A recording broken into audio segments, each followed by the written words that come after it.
I've said it before, and I'll say it again. Star Trek Strange New Worlds writers seem to be heavily influenced by other genres and other sci-fi and fantasy shows other than Star Trek shows, especially shows like Buffy the Vampire Slayer and Angel. So I suspect that many of the writers grew up watching the likes of those shows. If you were working on a Star Trek show and you kept doing episodes that were homages to other science fiction or other genres, I'd begin to wonder if you actually even liked Star Trek. As you know, I did a review on my other channel, The Dave Cullen Show, in which I reviewed the latest comedy episode of Star Trek Strange New Worlds, Human Best Friend. The episode is an homage to The Hangover and Dude, Where's My Car? I'm not joking. Please head on over to my other channel and check out my review. So basically they wake up in a hotel with no memory and everyone is drunk and they've lost their shuttle. None of the humor works in the episode. It's utter trash. And it's supposed to be Star Trek. I don't think I need to go over once again how self-aware Strange New Worlds is. Like, for example, I would be repeating myself if I was to talk again about how there was an episode last season where they did a spoof of the original series. They spoofed the original series of Star Trek with a campy science fiction story in the holodeck that was clearly supposed to be the original series. It's just so insulting to the fans and to the original series. You know, you don't spoof yourself. You don't spoof Star Trek on a Star Trek show. This isn't supposed to be a comedy. It's not supposed to be a parody. And Paul Wesley, who plays Captain Kirk, he literally impersonates William Shatner as Captain Kirk. Right? It's just, you know, the cliched over-the-top Shatner impression that lots of comedians do. He does that in the episode, and that's how ridiculously meta Strange New Worlds is now. And so far in season 4, we've had an episode with dinosaurs. They did a kind of an X-Files horror episode, and the aforementioned Hangover / Dude, Where's My Car homage last week. But later in this season, Captain Pike will be turned into a puppet. Why? Because for the same reason, there was a musical episode in season 2, because Buffy the Vampire Slayer did a musical episode. So why is Pike being turned into a puppet? Because Angel was turned into a puppet in the Buffy spin-off Angel. You see, Star Trek used to be the benchmark for other series, right? And that was the show that writers paid tribute to, but not anymore.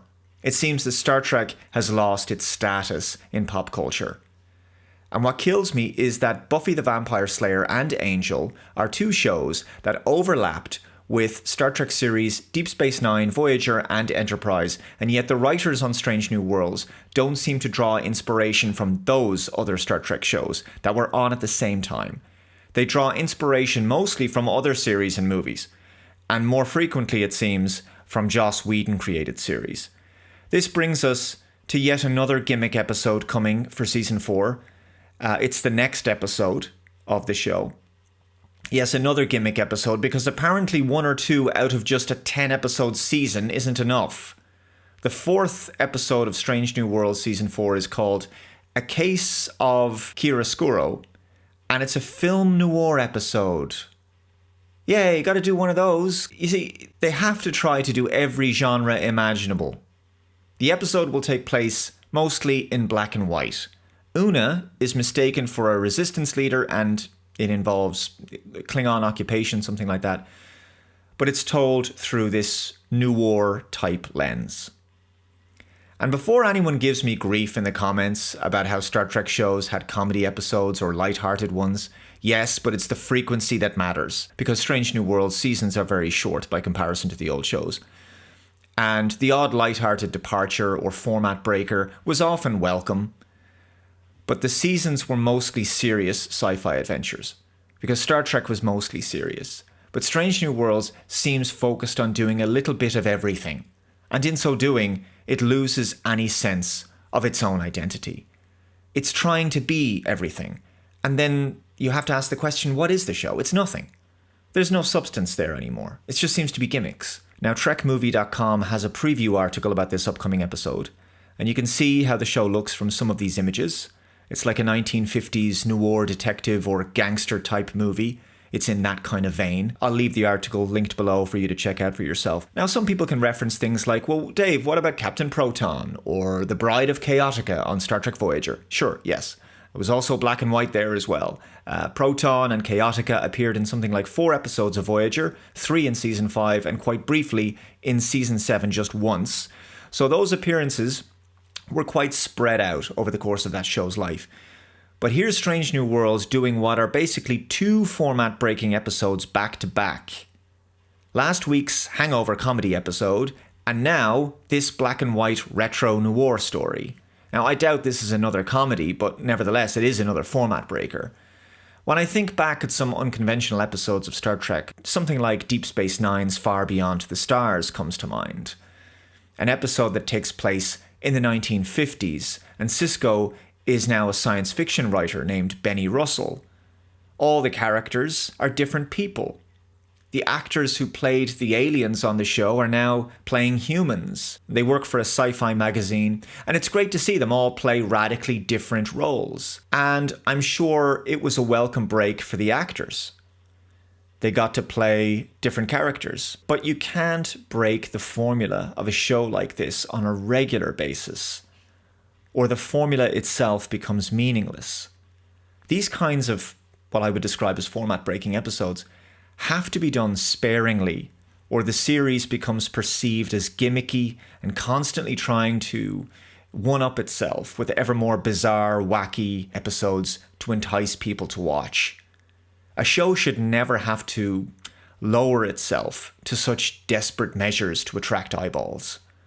Also, I think that writers and showrunners should probably be confident enough in a show's identity and format that they don't feel they need to keep emulating other genres. And that includes TV shows or movies.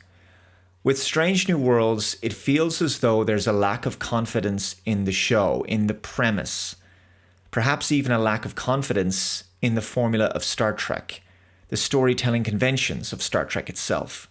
And this is why the show doesn't take itself seriously for very long. Even if there's the odd really good episode of Strange New Worlds, you're always only an episode or 2 away from another spoof or some kind of situational comedy episode. And I think that's the thing that frustrates me the most about this show. Yeah, I think Strange New Worlds is a case of a lot of potential, very good actors, very good cast, great effects, great production values, and it could have really been something. It could have been something really great. It could have been some really great Star Trek. But I never get the sense that the people making this show really believe in Star Trek. That's going to do it for now, guys. Let me know your thoughts in the comments below. If you haven't already, please subscribe to Computing Forever. Hit that notification bell to be notified of future updates on the channel. Share the video out there. Take care, and I shall see you in the next video. Bye-bye.